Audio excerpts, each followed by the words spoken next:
Lorde's third studio album, Solar Power, released August 20th of 2021, is still a record that can spark debate amongst fans and critics. This is pretty surprising given the way her first two efforts, Pure Heroine and Melodrama, were stacked with dozens of awards, nominations, and acclaim. Both of Lorde's first two albums found themselves on multiple year-end, decade-end, and all-time lists for albums. Additionally, Pure Heroine has sold over 6 million copies worldwide as of 2021. It should be noted that though Melodrama didn't prove to be a sales giant, it critically was a darling.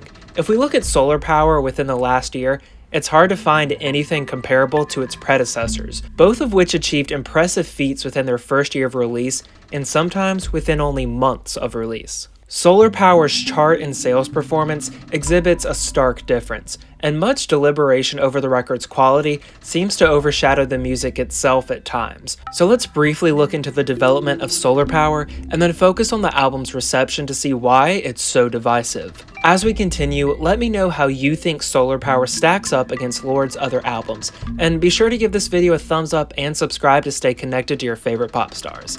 Let's get into it right now on Pop Dissected.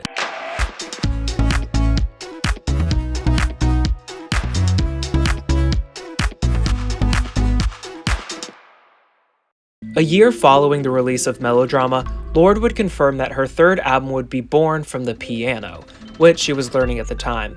However, she stated the album wasn't properly being developed. However, the next year, Lorde stated this record was in the oven.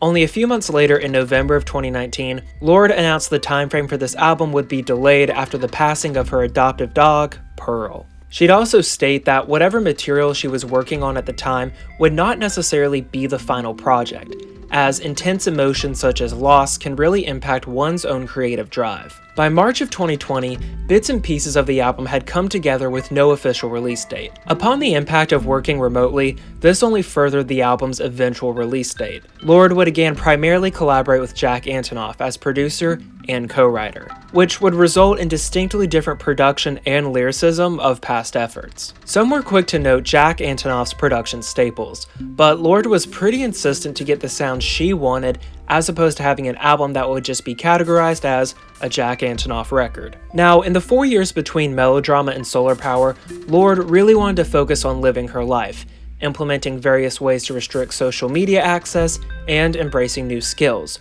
wondering through it all if new writing material would emerge or be inspired by these things. Additionally, in 2020, Lorde would let fans know in an interview that she was trying to build and understand the cinematic universe of the record. This may be best exemplified in the opening track, The Path, a thesis statement of sorts that was always intended to open the record.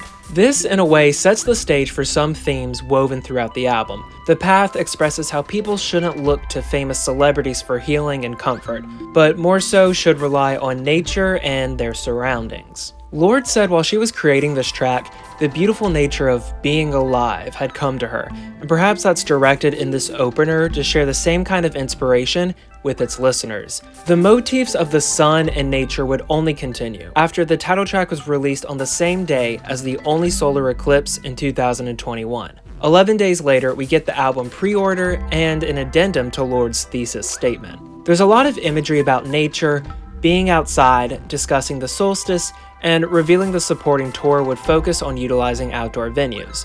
So with all of this background to release out of the way, why does the album divide fans and critics? I'd like to preface this conversation with, if you enjoy the record or don't, that's perfectly fine. If it connects with you or it doesn't, that's also okay. I'm not going to be drawing a conclusion that would indicate the album works, it doesn't, or what have you. I'm going to let what I've researched from fan and critical responses do the talking. One thing I'd also like to state is every artist in one way or another has this baseline of what they can achieve. Sometimes they exceed that threshold and we get an acclaimed piece of art. Other times they fall short of what they may be able to fully realize. It doesn't make anything inherently bad or even good. It's just to each their own, and an interesting thing I thought I'd like to point out. So artists don't have to be in pain to create profound art. Sometimes a joyous celebration can be just as impactful. Being inspired by a combination of things, such as the climate crisis, a trip to Antarctica, the passing of Pearl, Social issues, fame, and nature. Some felt all these intertwined motivations on Solar Power did not come across on the record, thus creating an effort where everything was just kind of thrown at the wall. One of the biggest things I've seen circling conversation is how the album doesn't invoke intense or palpable emotion, positive or negative. If a record is inspired by such introspective themes and real-world issues, shouldn't we feel that? Now, I think Solar Power in Lorde's eyes and with her intention sets out to accomplish exactly what she wanted. We can argue she made it more for herself and eager fans, which is great, but that weight or want doesn't always translate well to reception. The album covers a lot of topics and ideas that some feel don't necessarily blend together to create a unified vision. It's fine if an album has a disjointed narrative, but not when one has a specific idea pushed onto it. Interlaced with the overly expressed pitfalls and struggles of fame, and sometimes shoehorned in nature imagery, the thesis statement did not make a lot of sense for some people. Frankly, the artist is usually the one to blame in this instance. We've seen it happen with plenty of albums where there's a grandiose mission statement about what the record is, and the audiences just don't see that. Some even felt the material on Solar Power was self-centered and coming from a place of unintentional privilege, as not everyone can escape their life to go frolic on the beach, or hide away in nature from society's troubles. Thus, the relatability can be decreased significantly. Sonically, the album was arguably more polarizing. Some felt this, alongside the songwriting, was extremely underwhelming and underdeveloped.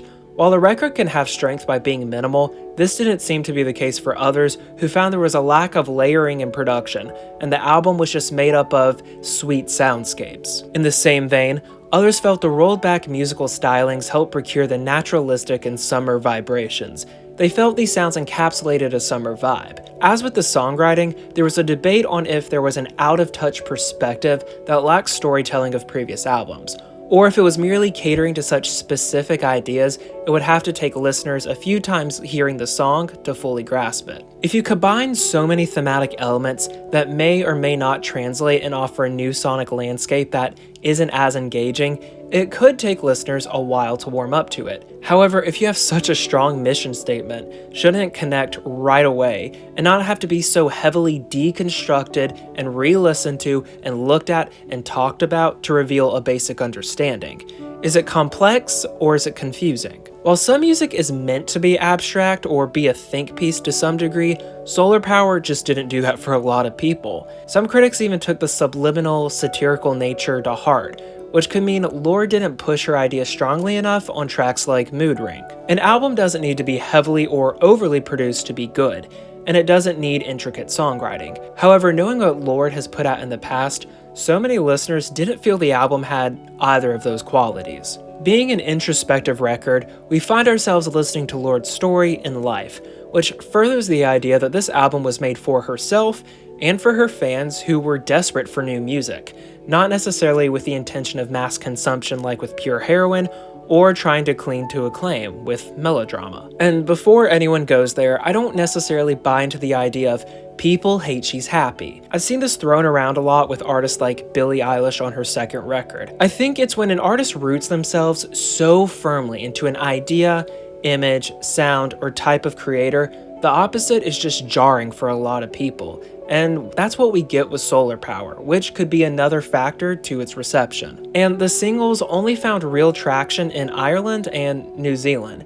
To add salt in the wound, the companion EP featuring 5 tracks off the record sung in the Maori language, one native to the indigenous population of New Zealand, raised some eyebrows. Some felt she was doing good, others felt it was tokenism, doing something seen as good or justified just for the sake of doing it with no deeper intention to facilitate actual change. I know that may be a bit beside the point, but I still felt it was important to mention the EP. I'd like to tack on, most recently, Lorde will be touring this record until March of next year, so be sure to get tickets if you're interested.